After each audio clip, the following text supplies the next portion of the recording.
Thank you for listening to Open Heart with Lisa, where his heart matters. And before I go into this particular conversation with Mr. Jerome, we're calling him Jerome from Washington. Ladies, I just want to, and gentlemen, let you know what Open Heart with Lisa is and what Open Heart with Lisa is not.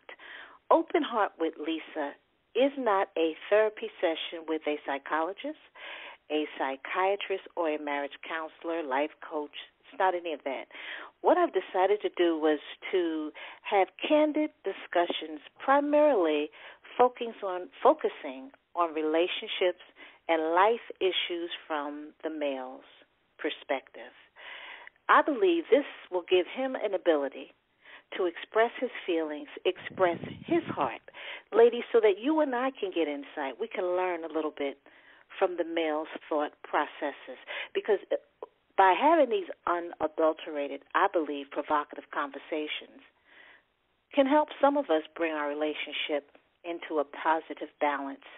It can help some of us realize what we have. It can help some of us realize some of the stuff we're going through is petty. And because the truth of the matter is there's no new situation under the sun. So I just want you also to know, ladies, I don't want you to get upset, because when I bring these wonderful gentlemen on, first of all, they're not on here to tear their wives or girlfriends down. They're just speaking from their heart, and they have a right to speak from their heart. And I just want you to know another reason why we don't need to get upset is because he's not talking about me. He's not talking about you. He's just expressing his heart. So moving right into it, we are talking to Jerome. That's what we're calling him, from Washington. Are you there, Jerome? I'm here. Wonderful, wonderful. So, Jerome, I want to pick up with, I think this is the fourth conversation, I believe, and our last one. But I want to ask you some questions. Jerome is speaking this week on married, laid, and lonely. And I just want to go over what that little concept means, married, laid, and lonely. First of all, married, he's married. Secondly, he loves his wife. He loves his wife. He wants to stay with his wife till death do us part. They're kind of stuck in a little situation because Jerome feels that his wife does not spend time with him. He feels lonely.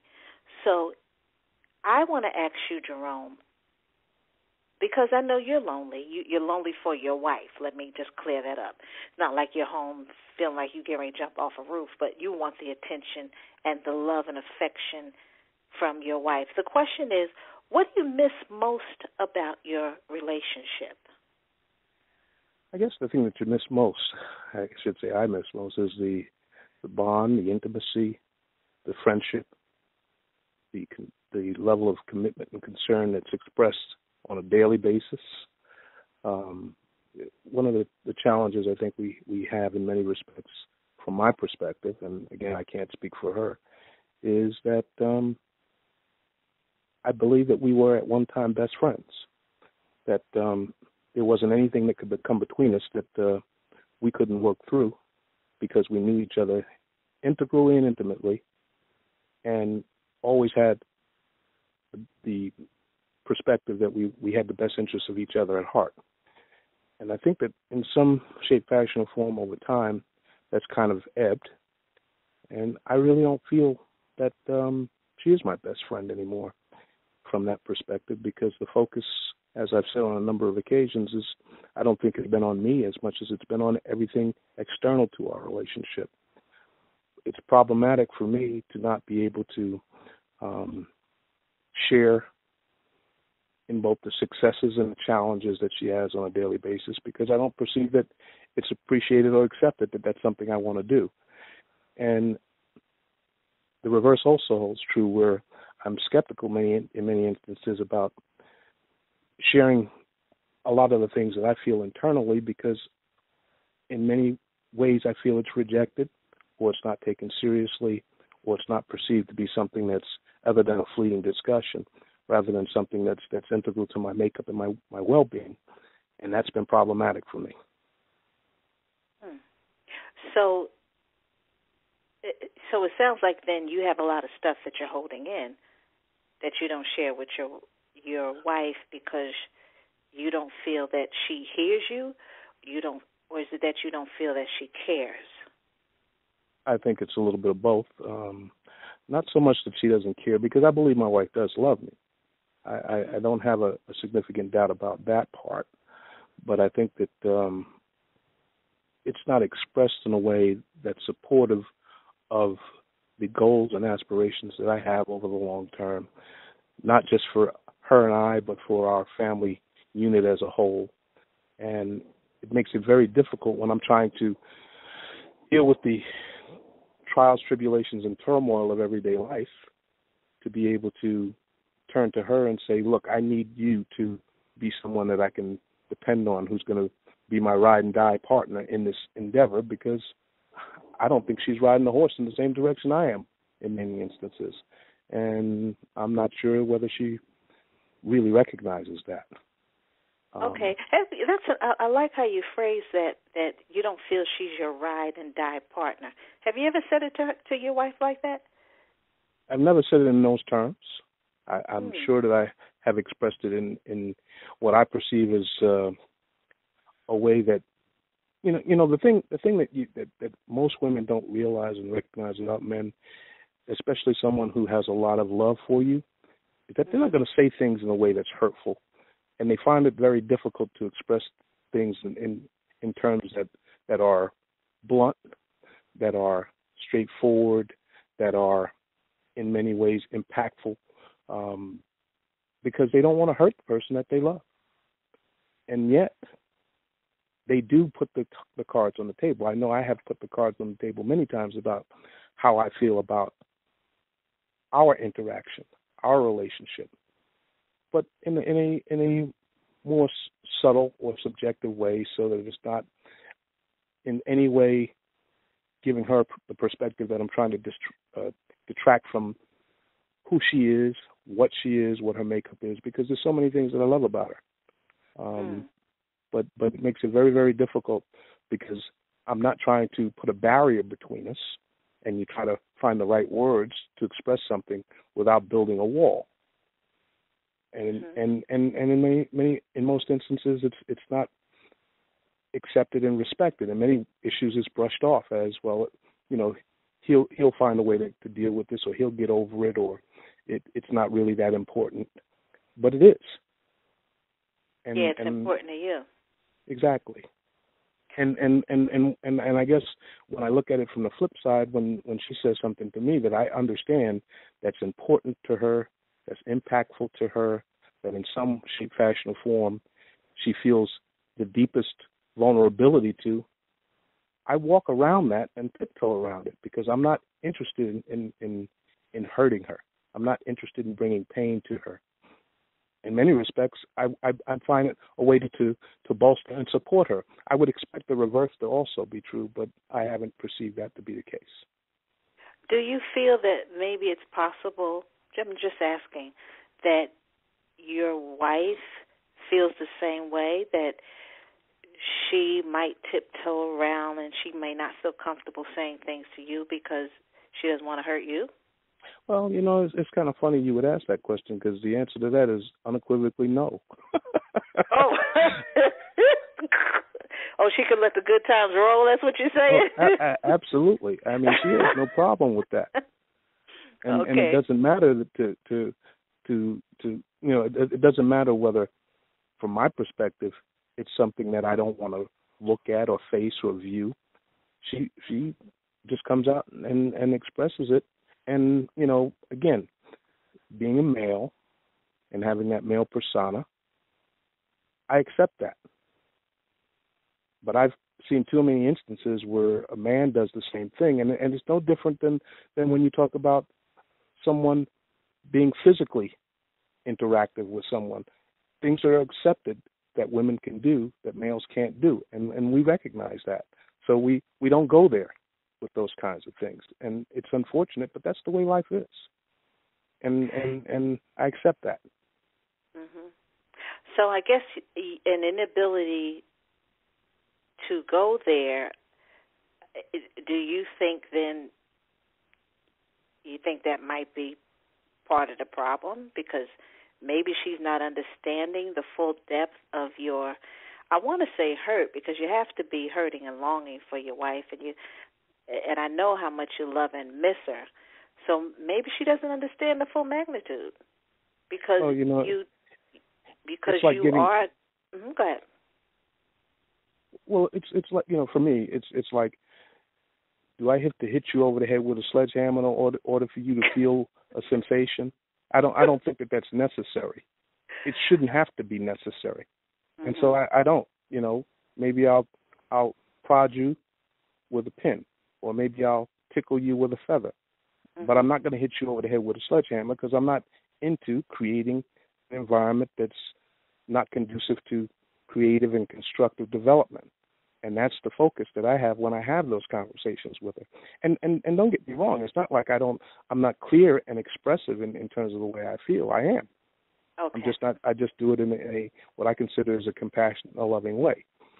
I can be cruel and I can be challenging and difficult, and I have been, but I don't do that with my wife. I can't be that way with my wife. I don't do that with my kids. I can't be that way with my kids.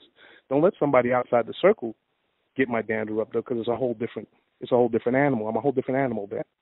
But I don't think that that's the way that a man and a woman should interact. I don't feel that that's the way I should be expressing myself to my wife, and so I don't.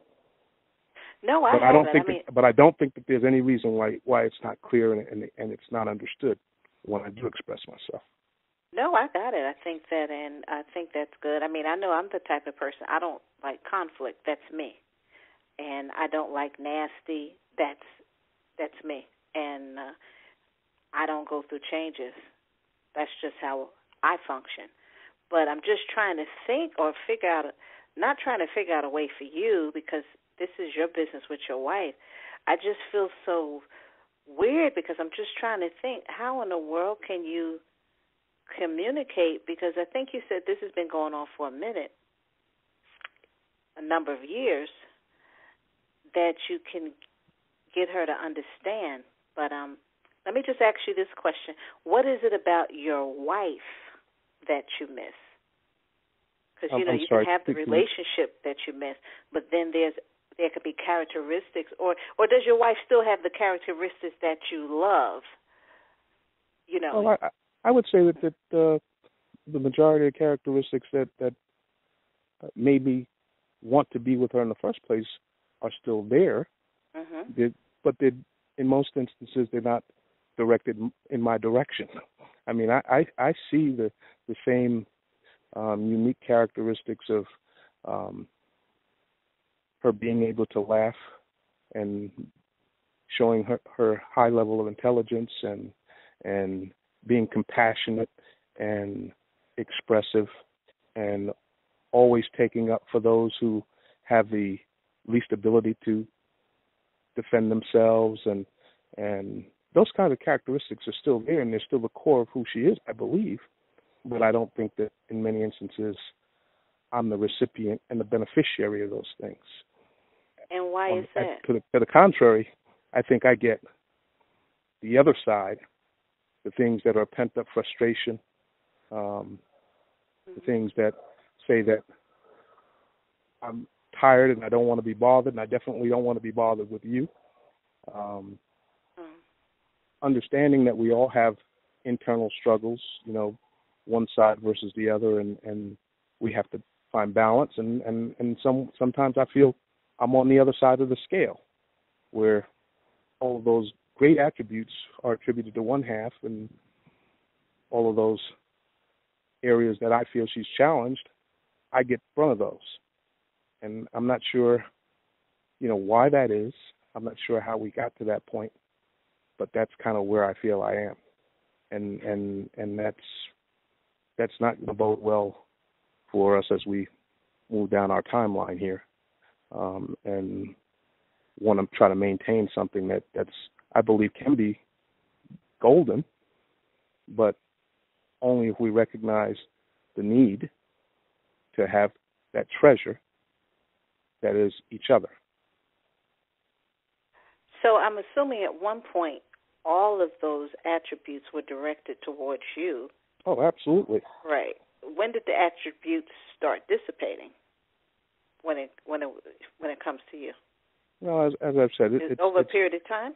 It's been for a while now, and it's something that has been an evolving process, and from my perspective, I think it's still evolving in the wrong direction.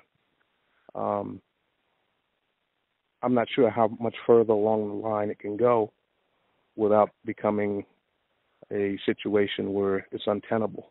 Because I'm kind of at the point now where I'm not accepting of it anymore, and I have to be honest about my own reaction. And it's interesting that we're having this dialogue, because it's only been within the last few weeks that I've kind of made up my mind that I'm not going to be the one that's always trying to figure out why we can't get there.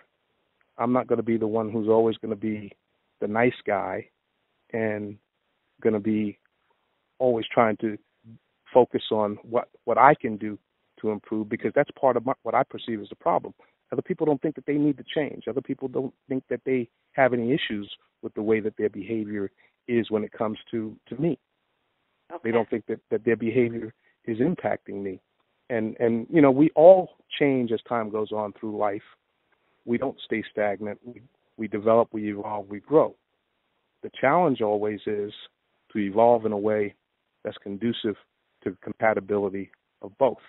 And my perspective is her evolution has moved her away from me, and I don't think it's up to me to make that change in her, whether it's in her psychological makeup or in her heart, to say that I need to put more emphasis and energy into him in order to stabilize our relationship. Mm-hmm. So now it's one of those things where I become less evocative, I become less communicative, I become less sharing of even what I've been in the past, because I'm kind of at the point where I'm tired. I'm not willing to exert myself in that way anymore. And not to say that I'm not willing to revise or review my perspective, but it's not going to be just me continuing to try to do that. It's not going to be just me putting energy into it, and I don't see any positive feedback relative to what I do and how I do it, and all of the other things that I feel I contribute to our family unit and our relationship as a whole. Okay, so I want to just sum it up and just tell me if I'm right. So you're saying basically you've been giving so much, and now you're at the point where you want to just scale back how much giving you do, and you're going to wait for your wife to start giving you back. You're waiting for things to be more reciprocal? Well, almost correct. I would add one point, and I always try to be fair, honest, and even-handed in the discussion, is that her perception may not be that. Right. So I'm not presuming that what I'm saying is the same thing that she perceives. I can only talk from my perspective about what I perceive, because I'm sure she'll say, well, she puts a lot of energy into it, and the whole 9 yards. But if that is the case, then we have a dichotomy here, because and that's what has to be fixed. But I have to tell you, I don't believe that to be true. Okay. Do you know how to fix it, or is the fixing all on her now? Well, it's right now. I think that it's going to take her coming to me and asking me, what do we have to do? How can we make this work? I've already think that I've tried to express myself in many instances, and as I've said, it's been rebuffed, or how I perceive it has been ignored. And she's expressed some things to me that I know that I need to work on, and I recognize that, and I can appreciate, the things she says. I mean, things like, I don't give her a lot of compliments. And that's probably true in a sense, because I don't always express the things that I'm thinking. I mean, Mhm. I still, look at her and still see a beautiful woman, and I still think that she's very attractive to me physically, and as I said, on an intellectual level, she's definitely my equal, even though sometimes I don't say that to her. It can come down sometimes to things that, she can get very upset or angry about me expressing something that she asks me for information on, and I give her the information, and sometimes it's ignored. I can give her information, and sometimes she reacts negatively because it's something I'm not supposed to know anything about, and she's supposed to know everything about. So I get the brunt of a negative reaction, and Okay. and I don't think that that's the way that people who are loving should share.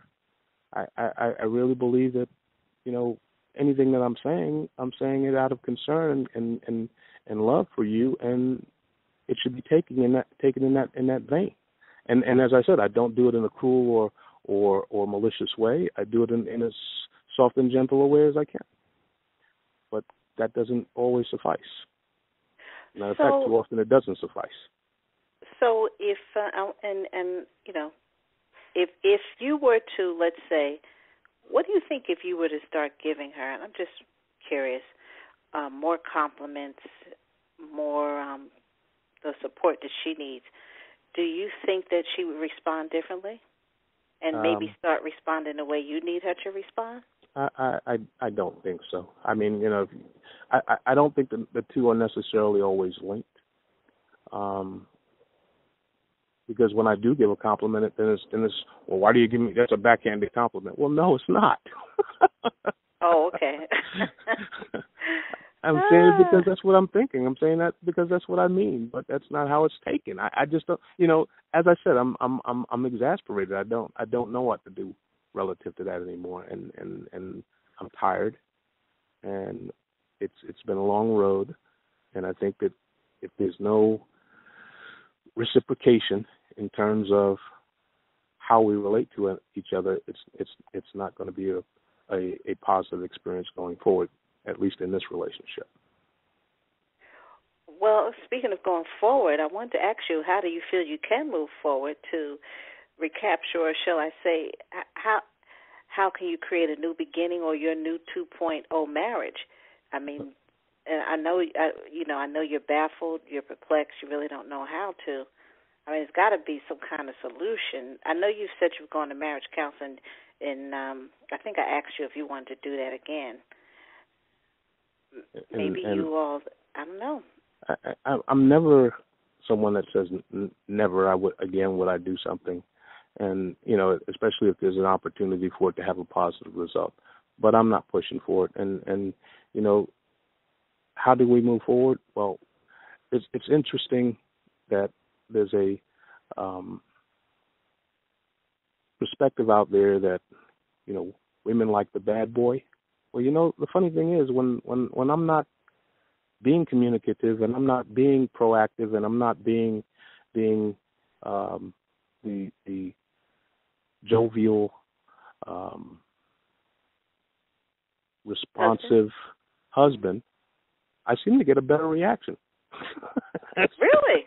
And when I say a better reaction, because now people being my wife, seem to be paying closer attention to my behavioral characteristics, because I'm sure she's sitting there contemplating, why is he like this? Okay, so when you get a little tough, there's you're saying she responds a little differently. Well, I'm saying that there's a reaction. I'm not saying that it's necessarily a reaction that has created an opening, because I've never been the person to be able to steadfastly stand behind that. I always seem to melt, because she can still melt me. Mm-hmm. And then we go back to the same thing. But I think that, as I said, in the last few weeks, I'm at the point now where I'm just not going there. I just can't do it anymore. And it's going to have to be her. It's going to have to be her initiative at this point. I want to ask you. I want to ask you something, and this is more emotional. And I know a lot of times for some men, when the emotions of something comes into play, it's very hard for a lot of men to become transparent. They tend to be more opaque. But maybe, maybe if she, and I want to say something, this is what I pray.